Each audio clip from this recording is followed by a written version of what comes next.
मुगल बादशाह का दौर था वो भी वापस आ चुका है।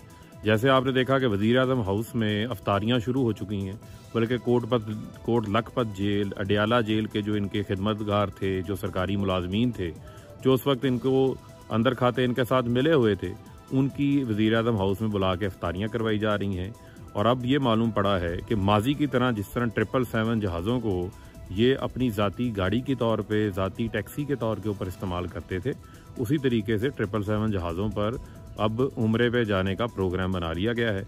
और शहबाज शरीफ ने जिस तरह की इम्पोर्टेड हुकूमत बनाई है, उसके लिए तो बहुत ज़रूरी है कि जितने इत्तेहादी हैं इनके साथ, उन तमाम इत्तेहादियों को अब हर दौरे पे लेके साथ जाया जाएगा।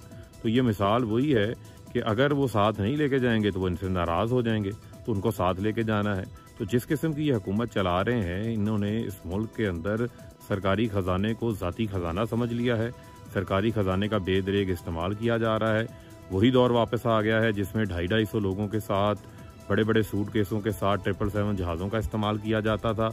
अब भी वही काम शुरू हो चुका है।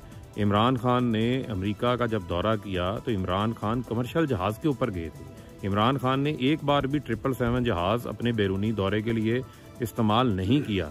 इमरान खान के दौरों में जो उनके मशीर बाकी लोग दौरों पे साथ जाते थे, बहुत सारे अपने अखराजात खुद पे करके साथ जाया करते थे। तो मैं ये समझता हूँ कि जो इमरान खान ने सादगी की मिसाल रखी थी, अब उस सादगी की मिसाल को ख़त्म कर दिया गया है। अब कैंप ऑफिस भी बन चुके हैं, अब 777 जहाज़ों का भी इस्तेमाल हो चुका है, अब वज़ीर-ए-आज़म हाउस के अंदर खाबे भी खुल चुके हैं। अब माले मुफ्त दिले बेरहम का दौर शुरू हो चुका है, जो शरीफ ख़ानदान का हमेशा से जो है वो तुराए इम्तियाज़ रहा है कि लुटो और फुटो।